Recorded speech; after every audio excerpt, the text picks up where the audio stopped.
In professional sports, a franchise player is an athlete who is not simply the best player on their team, but one that the team can build their franchise around for the foreseeable future.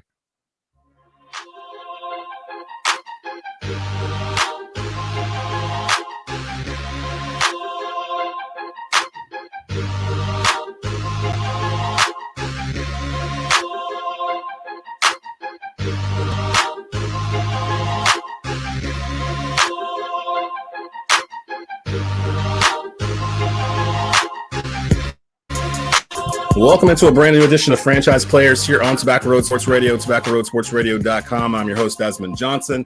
Follow me on Twitter at DesJohnson_3505. My old Twitter account has been compromised, so if you're following the DZ_3505 handle, please don't. Leave that one. Come over to the brand new one.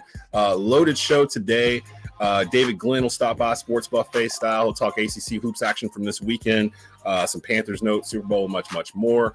And Ed Smith, former NFL tight end Ed Smith, and friend of the program, he's in Las Vegas right now. His radio show, he does a show for the Arizona Cardinals out that way. So he's in Las Vegas for Super Bowl activities. He's going to do some prop bets with us for the Super Bowl to close out the show. To start off the show, though, it's rare that we actually have a lot of Hornets news that we need to tackle, especially this season. All Hornets SI contributor Matt Alquiza with us here this morning. What's going on, buddy? How you doing? I'm good, Des. Excited to talk some Hornets with you.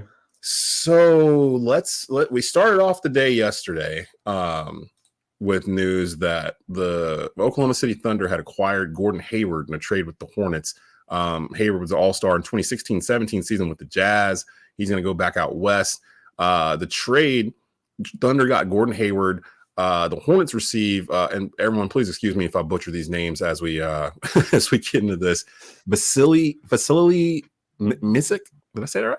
Vasily, I think it's Micic, Trey Mann, Davis Bertans, a 2024 second-round pick and a 2025 second-round pick.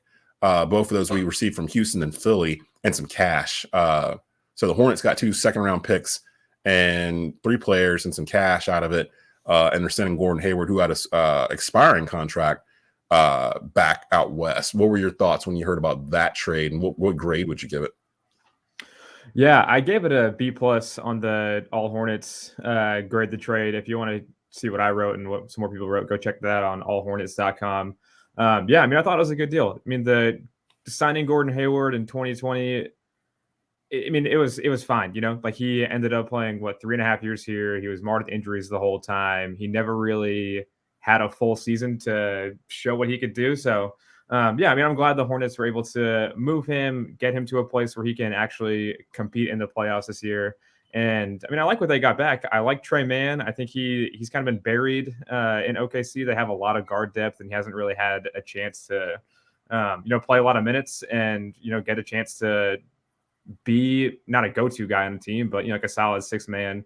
Damian Lillard had an interview recently where he said that Trey Mann was next up. He said he really liked Trey Mann's game, and he could be the kind of guy that makes a leap a little bit later on in his career. So if Damian Lillard likes him, I mean, I'm in. I mean, Damian Lillard probably knows ball better than I do, so gotta trust that. So yeah, I mean, I like it. It's moving off of Gordon Hayward. It's bringing in some younger guys that are going to play right away. I mean, Micic is going to come in and once LaMelo Ball is healthy, be his backup point guard immediately. Trey Mann is going to get some solid minutes off the bench, spelling Nick Smith and Cody Martin. Davis Bertans needs some much-needed shooting for a really, really bad Hornets offense. So, yeah, I mean, it's no one that's probably going to be around super long-term and make an impact when the team starts winning games in a few years. But, I mean, I'm fine with it. They brought in some younger guys, see what you got. And move on from Gordon Hayward, who is very much in the back 9 of his career. Yeah, and Hayward was owed $31.6 million or something here the final year of his contract. So an expiring contract, very valuable in the NFL, in the NBA. We'll go on OKC. We'll see if the Thunder actually hold on to Hayward or if he becomes a free agent at the end of the year. Mann was the number 18 pick in the 2021 draft. Averaged like 4 points a game. In 13 games this season for OKC, just really doesn't have a chance to get out there. The other guy, how did you pronounce his name? Micic, yeah. Micic. he was picked in the 2014 draft by the 76ers. He's been playing overseas, I guess, because it's got him listed as a rookie. He's a vet that plays pretty sparingly this year. His $16 million salary for next year is not fully guaranteed. Man is still on a rookie contract. So, yeah, it's just basically at this point, it's just gathering youth at this point and trying to figure out what the nucleus is going to be for the Charlotte Hornets going forward.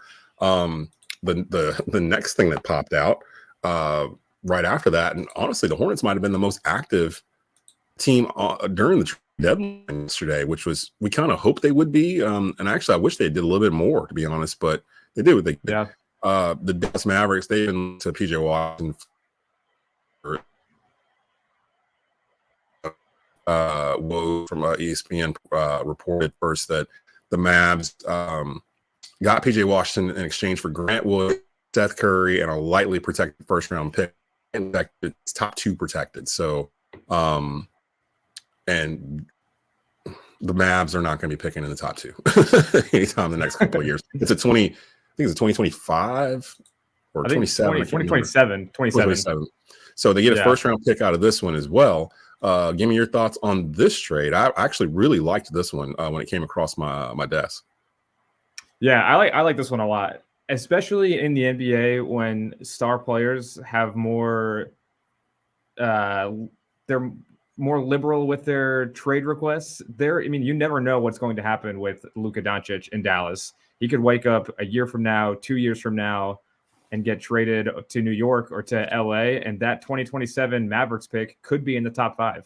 Luka is the Mavericks franchise right now, and Kyrie Irving is having a good season, but outside of those two guys, they're really young and don't really have, that star talent that can carry them moving forward. So Luka Doncic requests a trade a couple years from now. He wants to go to a better team, a bigger market.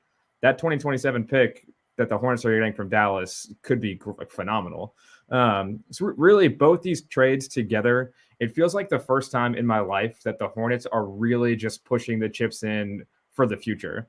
They spend so much time just rambling in mediocrity, like 8th seed, 9 seed, 10 seed, 25 wins, 30 wins.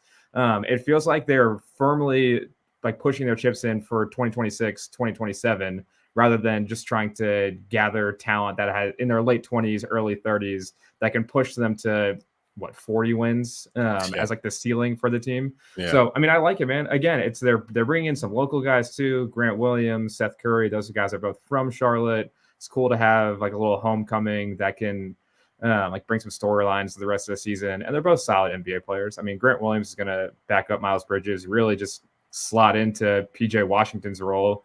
Less shooting, more rebounding and defense. Seth Curry again, exactly, yeah. And Seth Curry, like Trey Mann, just brings another shooter off the bench.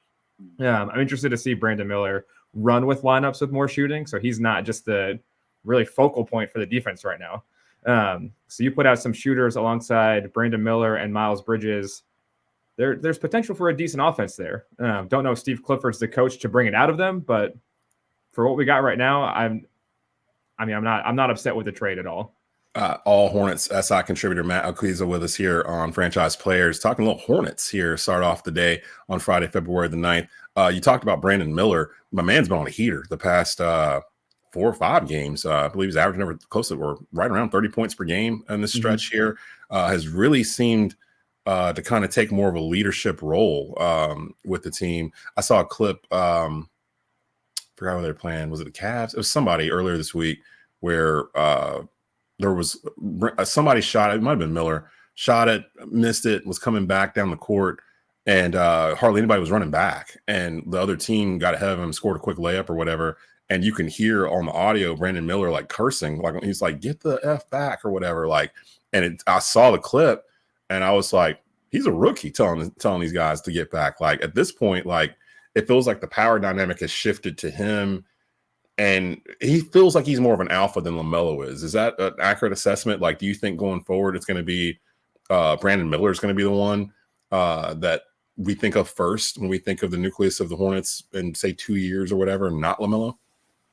Yeah, I do. I mean, everyone saw the viral clip of LeBron dapping up Brandon Miller after the game the other day. I think it was the Pacers game where that happened, where he was, screaming, "Get the F back" to his teammates. Yeah, And yeah, then it you're was right. either that Pacers game or the one before that where, the rest of the team is like up talking to the opposing players, like high-fiving them, hugging them, talking after the game. And Brandon Miller is storming to the locker room, mad that the team lost another game.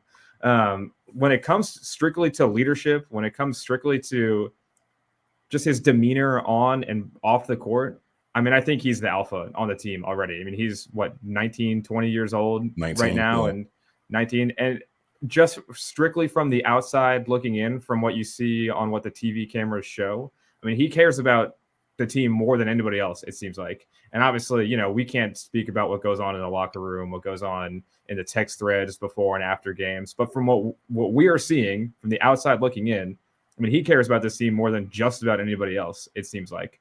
So for me, in my opinion, the way that things are trending with LaMelo's lack of availability and just the dog that Brandon Miller has showed in these past 5 games, I mean, he's if not the 1A to LaMelo's 1B, I mean, he's the number 1 to LaMelo's number 2 going forward. And that may be recency bias. We've seen plenty from LaMelo, and you forget about how good players are when they get hurt.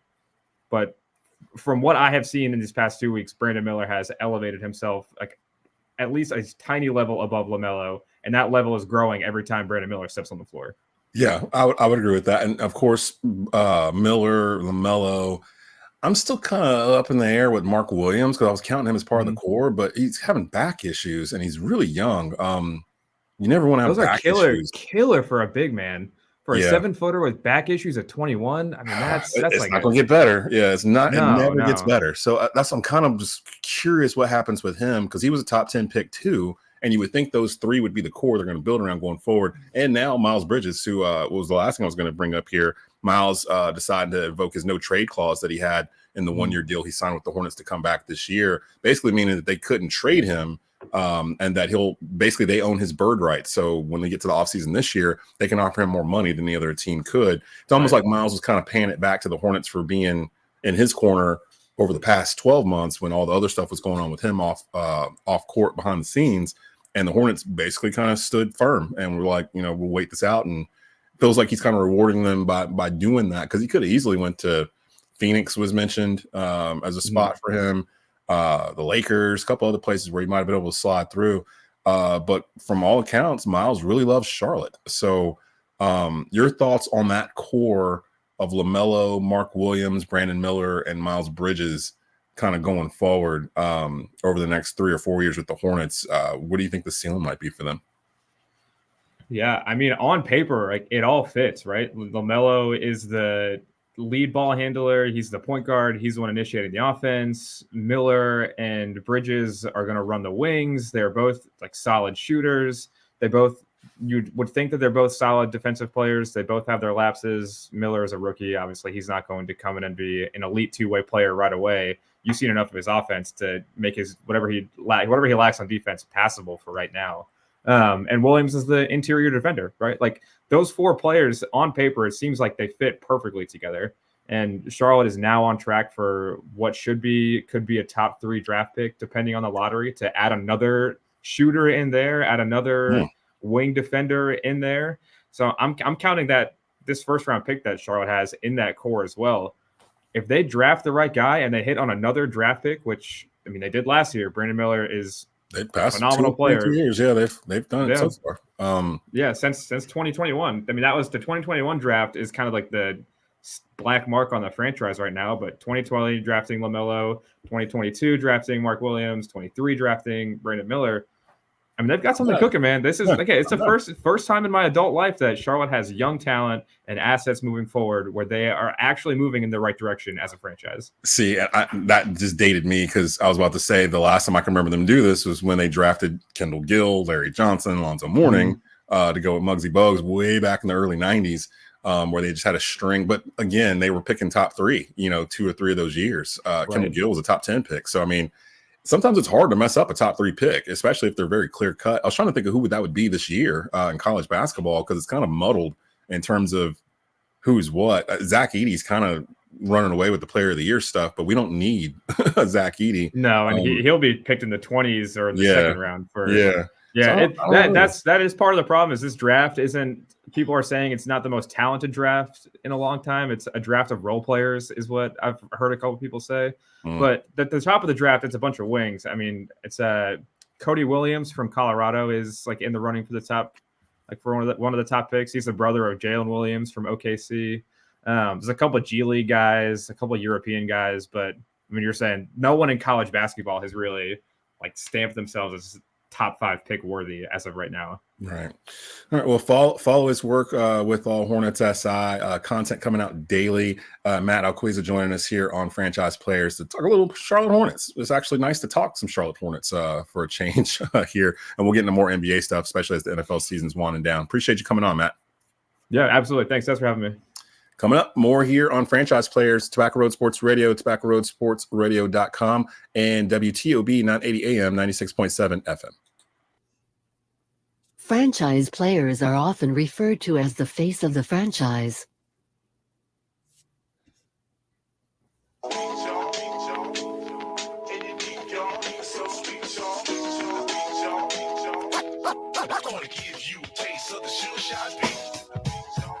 Keep in mind, you can listen to Franchise Players on terrestrial radio in the Triad every Friday, WWBG 1470 AM in Greensboro, part of our TGI Friday lineup from 3 to 6 p.m. every Friday, filled with sports talk in the Triad. And of course, if you missed it there, you can catch us on our flagship station, WTOB 980 AM, 96.7 FM. Rate and subscribe to Tobacco Road Sports Radio's YouTube channel. I'm your host, Desmond Johnson. Joining me in his bi-weekly joint through Franchise Players from the North Carolina Sports Network, it is Mr. David Glenn. What's going on, DG? Hey, Des, always great to be with you, my friend. So it's a pretty busy week. We survived Duke Carolina last week, and then of course Carolina fell to I don't forgot who they lost to. Clemson. They fell to Clemson. I think I just blanked that out of my mind. Twice in 70 years, Yeah, exactly. It's like I've lived long enough to see Clemson win in the Dean Dome, not once but twice. So we'll get to ACC Big Four hoops action that's going to be taking place this Saturday in just a bit. I wanted to focus first on the announcement from the ACC yesterday that was huge for the city of Greensboro. I know people were really worried when the ACC moved their headquarters from Greensboro, which they were at the Greensboro Coliseum, and I think Grandover and some other spots here in Greensboro served as their main offices. They moved to Charlotte, so I think a lot of people were worried that we wouldn't see a lot of basketball tournaments here. The ACC announcing yesterday, Greensboro will play host to several ACC championships in the coming years, including the ACC men's basketball tournaments in 2027 and 2029. More than 40 of the league's championships will be spread across North Carolina cities in the coming years, including Greensboro. Just to kind of give you an idea, the men's basketball tournament, again, 27 and 29, the Greensboro Coliseum. The women's basketball tournament was already here for this year, so 2024 and 2025. The men and women's swimming and diving championships from 2024 through 2029 at the Greensboro Aquatic Center at the Coliseum. The ACC gymnastics tournaments will be here through 2026. And ACC women's golf tournament will be at Sedgefield 2025, 27, and 29. DG, how big of a announcement was this for not just the ACC, but the city of Greensboro? I think it's huge, Des. And remember, there has been a debate about the North Carolina centricity, if that's a word, of the Atlantic Coast Conference for a long time. Because remember, for the first few decades, every ACC men's basketball tournament was on North Carolina soil. Yeah. Way back, it was in Raleigh. It was on the Wolfpack's home court. And then, of course, mixing in Greensboro and Charlotte, part of what that led to in our time knowing each other, which is as the ACC kept getting bigger, it's one thing to have 4 of the 8 ACC schools based in North Carolina, right? You were 50% of the league back then. Well, now you're 4 of 15, soon to be 4 of 18. And that's why people found it a little bit harder to predict where these future crown jewels were going to be assigned, right? Well, remember, after the ACC called its home Greensboro there in your backyard for 70 years, and then they moved to Charlotte just this past summer, remember that there was $15 million in state of North Carolina tax support and additional public funds from either the city of Charlotte or Mecklenburg County or some combination of those for that move. Well, we all know when you give something, you got to get something. And even though there's still this debate, I'm headed to DC for this year's ACC men's basketball tournament next month. There's still this debate. A lot of the schools not located here get tired of it being in Greensboro and Charlotte. So that debate has not gone away. But the political element actually favored Greensboro, Charlotte, and the state of North Carolina, because written into those tax incentives were certain baselines for not just the men's basketball tournament, but this whole parade of ACC championships. A percentage of them by law had to be in the state of North Carolina. So maybe that made it easier for the league to pull off, and maybe the outsiders are not as mad this time. It's just happened, so I'm not sure. But it's huge for Greensboro because you know the deal. That city has been proud to call the ACC headquarters, part of its home. It has been proud to host more ACC men's basketball tournaments than anybody else. I've been to almost every venue in my 37 years, and I can vouch for the idea that Greensboro celebrates it in a way that most other places do not. So it's enormous news for the state of North Carolina. It's big, great, positive news for the city of Greensboro. And it just kind of adds one more log onto the fire between the traditionalists who tend to love these events being here in our backyard versus some outside and around the ACC who think this league, has been and will be too North Carolina centric for a long time. Yeah, Greensboro, like you mentioned, no one's hosted the ACC men's basketball tournament more than Greensboro. 2027 will mark the 30th time that Greensboro has hosted it. And again, the women's basketball tournament was already here for 2024, as well as the ACC Gymnastics Championship. Those tickets are already on sale. Those events are in March, literally like next month. So that's right around the corner. Is there a venue that you're glad they're not returning to? I know you've gone to the majority of these tournaments over the past couple of decades. I've heard some names pop up like Brooklyn, Tampa, when they try to go down into Florida. I was there. Yeah, and I've never heard anyone say they enjoy their stay in Tampa. But now you're bringing in like Stanford, SMU, these teams are way out west. We didn't think that we were going to put it somewhere like Jerry World or something in Dallas to accommodate everybody. But is there one spot where you're like, I'm glad we're not going back there?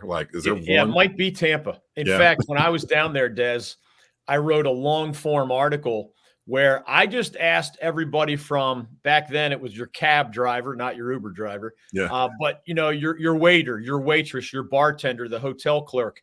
I would just ask them, kind of the broad question, anything big going on in town this weekend or this week? And then if they didn't have an answer for that, anything sports related going on? And then if they didn't have an answer, anything college sports related going on? And then if they didn't have an answer, any conference championships, maybe in basketball going on? And there was the occasional person who had an answer. But as you and I could attest, if we were walking the streets of Greensboro in the month of March, in a year that Greensboro was hosting, I mean, not every person walking by would have that answer, but a whole lot would. They'd be well aware something was going on in Greensboro.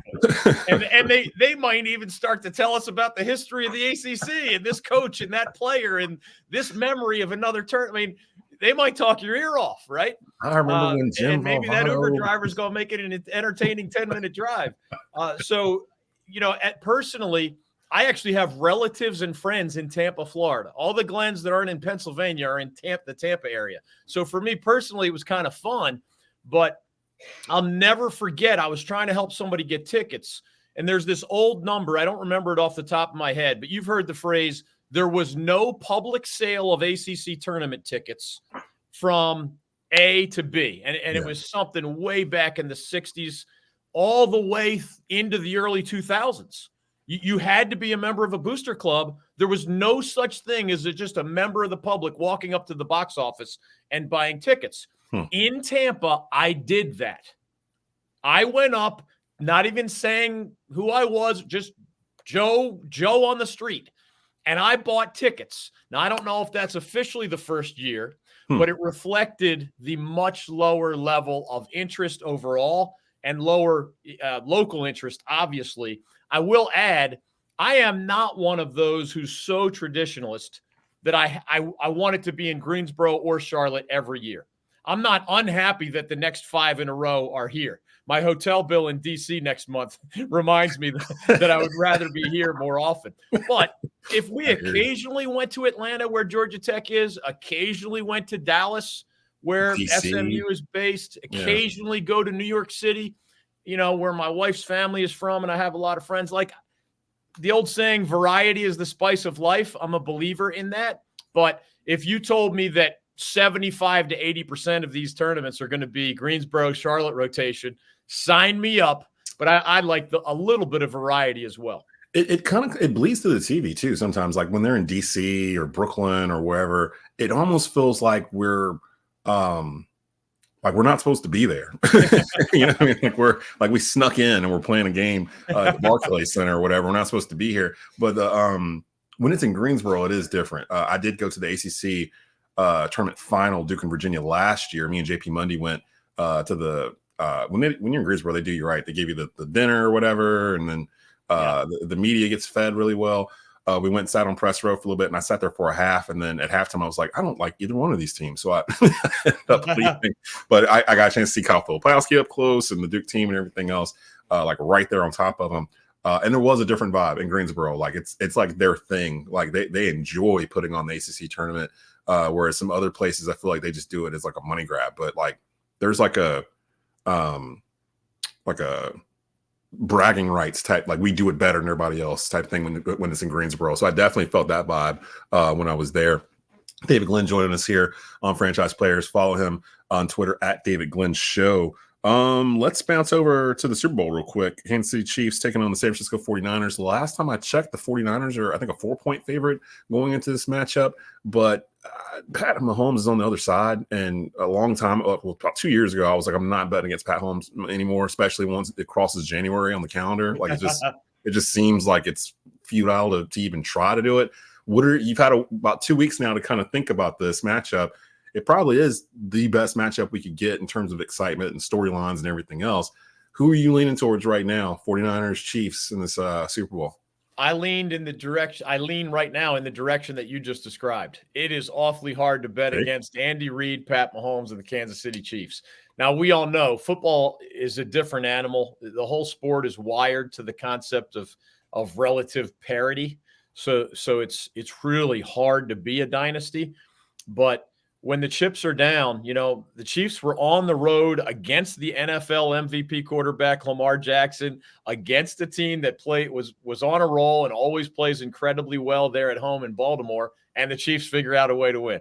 I mean, I actually let you down because your bets had been going so well on your show. Yeah, and I let you down. I think the Ravens let us down. I went 1-1 last week and felt bad. They ran the ball like 7 times in the second half, and there was no one rushing team in the league. Like I don't know what they were trying to prove, but it didn't work. Exactly. So yeah, it could go either way. I'm excited that we have a compelling matchup. We have compelling storylines. We have good coaches. We have, of course, fascinating for different reasons quarterbacks. The Glens are actually hosting a little Super Bowl party. Nothing extravagant, but just something fun. And I love it. You and your listeners probably know this, but the majority of the most watched American TV programming in the history of television are Super Bowls. Right. And it's not like old Super Bowls before we were born. I mean, it's all recent Super Bowls in the top 10. And there's the occasional, the final edition of MASH or something like that from back in the 70s. But that's how popular the modern day NFL is, including this season. A lot of people attack Taylor Swift. Guess what? This was the second most watched season in NFL history. You know how many females are watching football this year because of Taylor Swift's involved? Like I've seen so many of my friends online on social media that are now Chiefs fans because they were Taylor Swift fans and they watch the Chiefs, and the Chiefs don't care. The Chiefs have lost like once or twice since they became like an item or whatever. They're like, come on with it. I did mention last week on Believe in Panthers because we've been kind of defending her for the past couple of weeks. And a stat came out over a 3.5 hour long football game. the average amount of time you see Taylor Swift on camera is like 40 seconds or something like Right. that total for like the entire game. And I'm just like, if you're a grown man, especially if you have daughters and you're online complaining about Taylor Swift taking up 40 seconds of your 3.5-hour football game, you should be ashamed of yourselves because your daughters are seeing that. They're watching you complain about this. I just wrote about this topic today at ncsportsnetwork.com, and I just bring out a lot of facts about the popularity of the NFL, but also this year's ratings.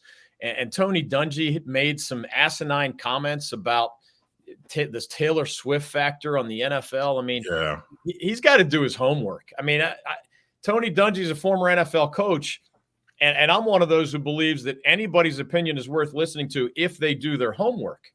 But to suggest that there's some Taylor Swift factor hurting the NFL at the same time, the league is literally the most financially successful league in the history of the world. Yeah. When it comes to sports. Like, their revenue is over $20 billion a year with a B. And nothing else is close to that. Not NBA, not MLB, not English Premier League. No other sports organization in the history of the world. This is uncharted territory what the NFL is doing right now, including with those 115 million plus American TV audiences for the Super Bowl. Just last year, they set the record. They might set it again this year. Oh, I think they're going to set it again. Especially the whole, is Taylor going to be able to make it there because she's performing in Japan or something? There's time difference and blah, blah, blah. I think she'll be there. We're living at a weird time, Des. We really are. I'm convinced that some people are addicted to the feeling of being angry. Yes. Yeah. And if today it's Taylor Swift and tomorrow it's some other manufactured nonsense, they're getting their drip of anger and rage, and they keep going back to those same media outlets to make sure they get their drip on some other manufactured topic the next day. It's ridiculous. That, and people, it's hard to convince people of things like nowadays. Like, people just believe whatever they're seeing or hearing is not true. It's like, that didn't happen. Like, something's true because it feels right. Instead of, I'll tell you what, one of the greatest experiences of my life was 3 years of law school. Because if you did not back up whatever your theory was with cold, hard facts and evidence, you were left literally crying in the hallway. Like, there was no, it feels true. Yeah. Or like, it makes me feel better. I believe it. I believe it. It makes me feel better to believe it's true. You were crying in the hallway. And frankly, I was glad, because the world doesn't work properly when people start living in these alternative universes. Yeah, 2 + 2 is not 5. Just because you think it's 5, it is not. It is actually 4. Real quick before I get you out of here, we're the Sports Buffet with David Glenn. ACC Big Four hoops action this weekend. We touched on at the beginning of the segment. We survived Carolina and Duke. Carolina won that game, and then they lost to Clemson at home on Tuesday. I have not played since. 2:00 p.m. on ESPN on Saturday, 9th-ranked Duke taking on Boston College. That is in Cameron Indoor Stadium. I think they're in the middle of a 3-game homestand, Duke. 4:00 on ESPN, 3rd-ranked North Carolina going to Miami.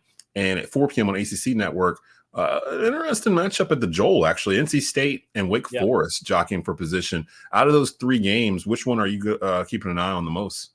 I'll probably keep the closest eye on State Wake. I do think Carolina's trip to Miami is intriguing, because I'll put it this way. There were 6 teams in the preseason that I thought were NCAA tournament caliber teams from the ACC.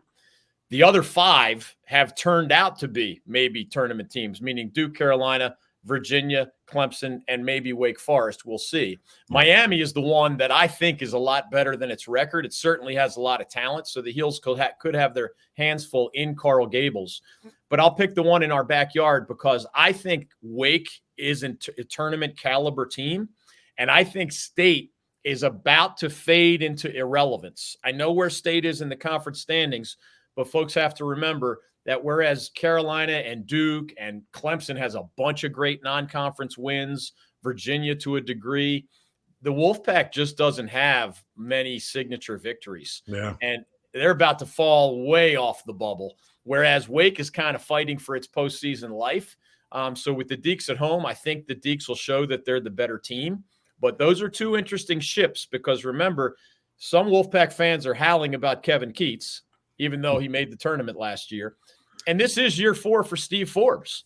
And I admire him. Yeah, you're right. I like him a lot as a coach, but he hasn't kicked the NCAA tournament door down yet. And at some point, you gotta kick the door down, right? There's a lot going on in those two programs, and only one of them can have a victory this weekend. State is 7-5 in ACC play. Wake is 7-4 in ACC play. That's at the Joel in Winston-Salem. That's a 4:00 tip on ACC Network. And again, Carolina playing Miami at 4:00 on ESPN. 9th-ranked Duke taking on Boston College at 2 p.m. All of that on ESPN on Saturday. We will see DG week after next. NFL will be over. We'll be deep in the college basketball season at that point. So we will definitely check back in with you then. Thanks, buddy. Sounds good, Des. Always good to be with you.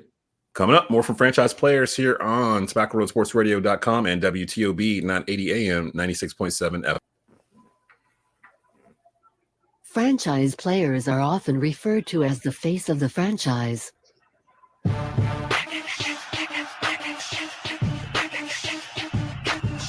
It's a busy sports weekend. We got you covered here at Franchise Players. I'm your host, Desmond Johnson. Follow me on Twitter at DesJohnson_3505 for the latest. Shout out to David Glenn for stopping by for the sports buffet. And, of course, Matt Alquiza from All Hornets SI giving us a lowdown on the Hornets being active during the trade deadline on Thursday this week. Joining me right now, friend of the program, former NFL tight end Ed Smith. With us, and he is actually out in Las Vegas right now. Super Bowl getting ready to take place on Sunday between the Kansas City Chiefs and the San Francisco 49ers. Ed, how you doing, man? Vegas is off the chain right now. Man, I'm just surviving at this point, bro. I've been out here a couple of days. I'm ready to go home to the safe confines. It's a great environment, but I mean, anybody who's been to Vegas, you know how crazy it already is, and then just like multiply it times 10 right now. Yeah, there's a bunch of stuff going on. I watched the WWE decided to do their WrestleMania kickoff in Las Vegas last night. So like The Rock and all that stuff's all over social media right now. And that was the T-Mobile Arena, if I'm not mistaken. You got all kinds of events. I know ESPN is all over the place down there. What I wanted to do prop bets with you real quick. And this is something people know me. I'm not really a betting guy, but with the Super Bowl, you get some pretty wacky type bets that are out there that you can bet on.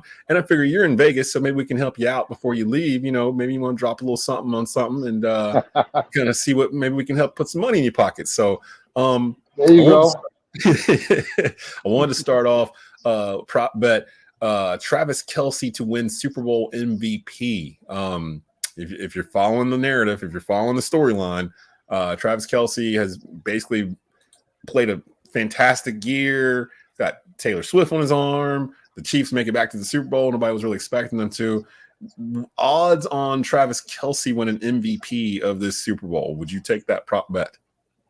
I would not take that one. You know, right now it's a quarterback-driven league, and if anything happens, obviously the man delivering the ball to Kelce would be one Patrick Mahomes, and I would actually lead toward Patrick being the one that would get it. I mean, Kelce would have to have one of those days, and he did have one last week. Was like 10, 11 receptions, a couple TDs, but then you throw in the factor that the man who would be delivering the ball might obviously be doing it in other areas as well. And I think I would lean toward Patrick Mahomes getting that one in place of Kelce, but I wouldn't rule it out. He would actually be, if you want to go non-quarterback, I would say he would be probably the safest bet along with McCaffrey to be MVP if it wasn't a quarterback. Here's an interesting one here. 49ers defensive end Nick Bosa to have 2+ sacks. Is that a prop bet that you would take for the Super Bowl? Once again, the way their line has been playing, the defensive line has been playing, I don't think I'd lean that way.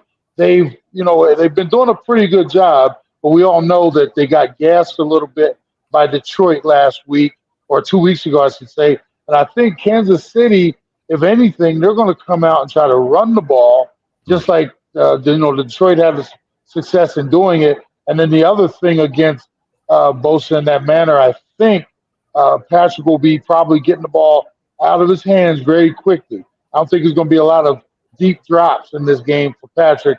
I think, they'll take the shots downfield. I think more than anything, it'll be a running attack and quick passing attack. A lot of that will lead to Kelce over the middle as well. So far, I'm 0 for 2 in taking those. This is an interesting one based off of what you just said, based off of what you think the Chiefs are going to do with their offense. Pat Mahomes' total passing yards under 260 and a half. The under is hit in 2 of the 3 Chiefs playoff games this postseason so far. I would probably take – go ahead. I was going to say, and the 49ers have allowed 260 passing yards or less in 5 straight playoff games. I would lean toward the under in that one as well. And that doesn't mean with the 260, that doesn't mean Patrick's not having a good game either. Because he could be it could be one of those, 24 for 30 games with 250 yards and 3 touchdowns, something like that. But, I do favor the San Fran secondary in terms of keeping them under that mark, though. Follow him on Twitter at Ed Smith Speaks. Former NFL tight end Ed Smith joining us here. Radio personality. You can actually catch him.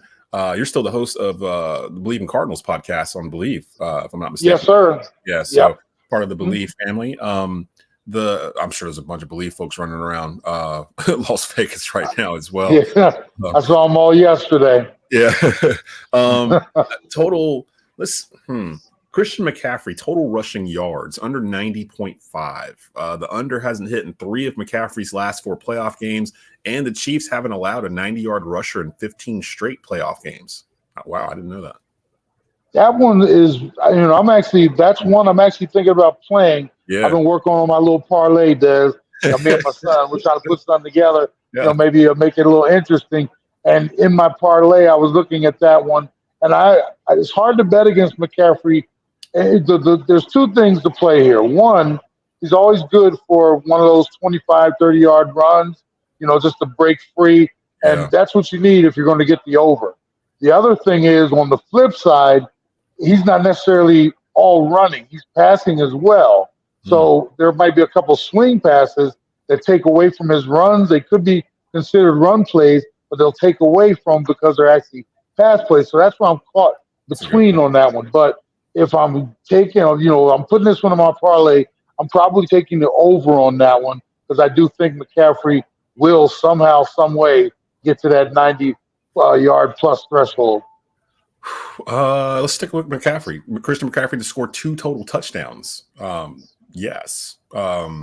He scored multiple touchdowns in both playoff games this season. You think he can do that against Kansas City? This Kansas City Chiefs defense is kind of underrated, in my opinion. Coming into this game, they've really been the backbone of this Chiefs team, in my opinion, this year in terms of them getting here. It's been the defense. It's really been the story to me, but they never really get that credit. But Christian McCaffrey's total touchdowns. What do you think about that one? I'm right there with you on that one. I'm favoring the defense. I don't think they get enough credit. I do have McCaffrey in my parlay picking up at least 1 touchdown, but I would have to bet against them on 2. If the selection was 2, I'm going under on that because I do think, the San Francisco's going to have to spread it around a little bit. I think if you're just focusing on McCaffrey, the Chiefs are thinking the same thing. Their defensive front is going to be hawking him the whole time.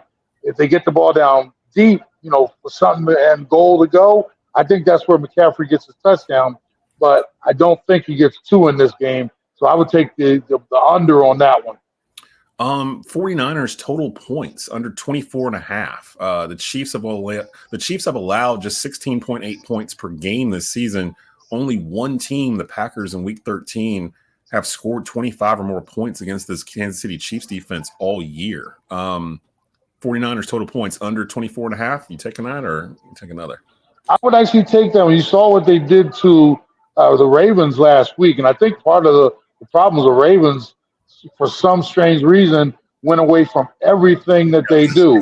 You only ran the ball a total of 16 times. It's like, what are you thinking? It doesn't make any sense. I don't think the 49ers will get too far away from their game plan. I think regardless, I think we saw last week, even when they were down 24-7 against the Lions, they didn't abandon everything. They still continued to run the ball. They were creative. They got Debo involved right away, and I think that's what they're probably going to do. But as far as point total, I think the Chiefs, I think their red zone defense has to get a lot of props here too. I think they're going to keep that total low under that 24. And an exact score prediction. They've got Kansas City 24, San Francisco 20. I think the Niners are favored by 4 by most books out there right now. Give me a score prediction. What do you think the score is going to be in this game and ultimately the winner? Well, because I said under for the 49ers, I got to go under 24 for them. I actually was thinking about this. This looks like and I know the Niners are favored, and I have them at 2.5 on my book. But I think this is a Kansas City 24, San Francisco 23. Ooh. And I think the champs, until you beat the champs, we saw what they did to the Ravens last week. Until somebody beats them, I got to roll with them, man. And like I said, I think it's going to be a tight, very good game.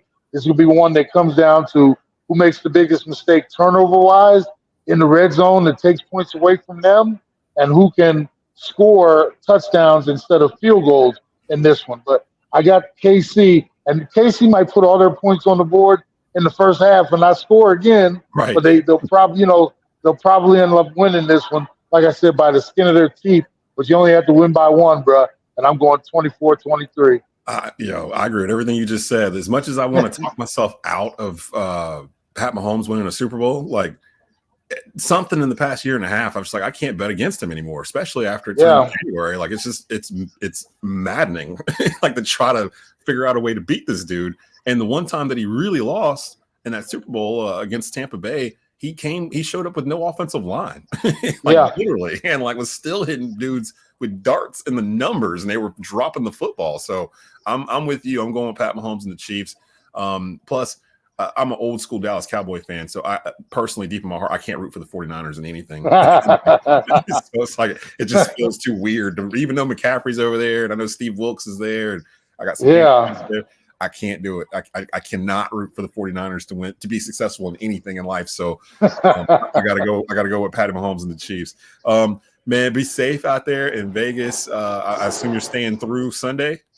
No, bro. I'm finishing up today, and I'm getting on the road. And then you're gonna be setting up with but tail lights and smoke coming out of here, man. I'm getting home today. That's Ed Smith. Follow him on Twitter at Ed Smith Speaks, and part of the Believe family. Appreciate you coming on, bro. Hey, appreciate you, brother Des. We're gonna get you on our show soon, too, man. No doubt. Just let me know. Take care. That's sounds good, bro. That's it for Franchise Players for Friday, February the 9th, 2024. We'll see y'all next week. Peace.